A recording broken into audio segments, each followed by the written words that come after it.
Let's cross live and listen to him right now. You are our friends. You are our close friends. Dear guests, dear members of the press,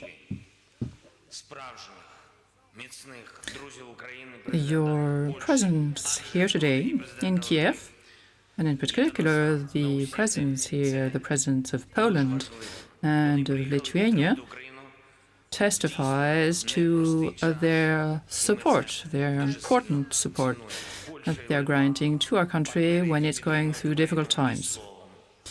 We appreciate very much their support. Our friends are supporting us with their words, but also in their acts. They have ensured us that they will be there to bolster our capabilities, our defense capabilities, and this with military contributions and equipment. And this is a concrete support granted us by our friends. Ukrainians need that, and I'm very grateful to both presidents here for doing so. The Polish and Lithuanian diplomats are remaining in the country and carry on working, which is very much appreciated. And we also appreciate a very strong signal sent by Poland to the Federation of Russia by saying the following. Poland said that they would not acknowledge the formations of the two separatist territories as self-standing entities, recognizing that is equal to recognizing an act of aggression against Ukraine, against its territorial integrity, and against its sovereignty. The territory of Donbass is being jeopardized and being taken for separatism. And I would like to thank all of these stakeholders and all of the parties who are helping us to face the challenge in the Donbass. The time has now come to react, and to react in a very forceful manner. Ukraine salutes the decision made yesterday by the European Union, by the United States, by Canada, and by the United Kingdom, and their decision to impose sanctions on the Federation of Russia. And it also salutes the decision taken by Germany to suspend the authorization for the Nord Stream 2 gas pipeline. We can see that arms are being pointed towards Ukraine and against the whole of Europe. We also mentioned the consequences of these acts on the security in Europe. The fate of Europe is now being decided in the field in Ukraine.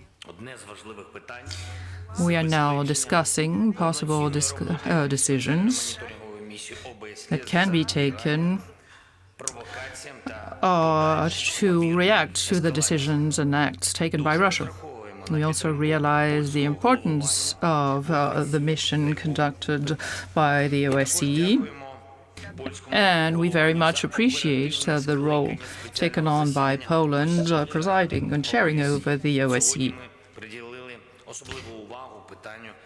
We wish to hold an extraordinary meeting at the UN Security Council, and we confirm our European aspirations and our aspirations to join NATO. I would like to thank my colleagues, the Polish President and the Lithuanian President, for your support. and your actions in support of us. You said you did not accept the acts of separatism carried out by the separatist territories, and that you were supporting us in the hardest of times. This is very important to us, and this is a signal that you are sending out to society at large. I see that you have signed our joint declaration between Lithuania, Poland and Ukraine, allowing Ukraine to be a full-fledged candidate to join the European Union. And allow me to say that I appreciate very much your initiative. Our meeting today testifies to the fact that you are standing by us, and I very much appreciate that. Thank you very much. A declaration given by the Polish President Andrzej Duda. Szanowni Państwo, to specyficzny moment w dziejach naszej współpracy jako prezydentów, to specyficzny moment także w historii Trójkąta Lubelskiego, który tworzą prezydenci naszych państw i wierzę w to, że będą tworzyli niezależnie od tego, ile lat upłynie. Well, you were listening there to the Ukrainian President Volodymyr Zelensky speaking live in Kiev alongside his Lithuanian and Polish counterparts. You heard Zelensky there thanking them for supporting Ukraine during what he said was an extremely difficult time, and he confirmed, crucially, that Ukraine still has the aspiration to join NATO.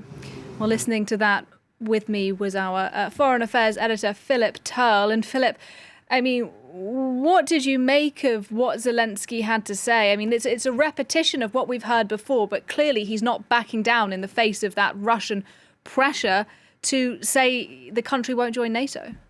A pretty strong message from the Ukrainian president there to Vladimir Putin directly, saying basically the time has come to react. That was what he said, saluting the sanctions that have already been introduced by the United States, by the EU, by Canada and the United Kingdom, but saying it's time to go further. And two important messages there. First, he's called for an extraordinary meeting of the UN Security Council to confirm Ukraine's aspirations to join NATO. And the second one, he said that Lithuania and Poland had both backed his willingness to become a member of the European Union. So those are two red lines as far as Vladimir Putin is concerned. Just up until a few hours ago, we've been hearing this continual message coming out of the Kremlin that Ukraine can never be a member of NATO. It has to be a neutral country. So this is obviously the way the Ukrainian president is fighting back in the face of Vladimir Putin, saying, well, whatever Vladimir Putin wants is one thing, but we are a sovereign state, we are a sovereign nation, and if we want to join NATO, we will, and that's why I'm putting forward this demand today that it be considered that we become a member of NATO through a meeting of the UN Security Council. We also heard Zelensky there, Philip, talk about the need for more sanctions against Russia. We were talking about sanctions a little bit earlier on. These are limited sanctions being imposed for the moment by the European Union, but clearly from a Ukrainian perspective, the current measures don't go far enough.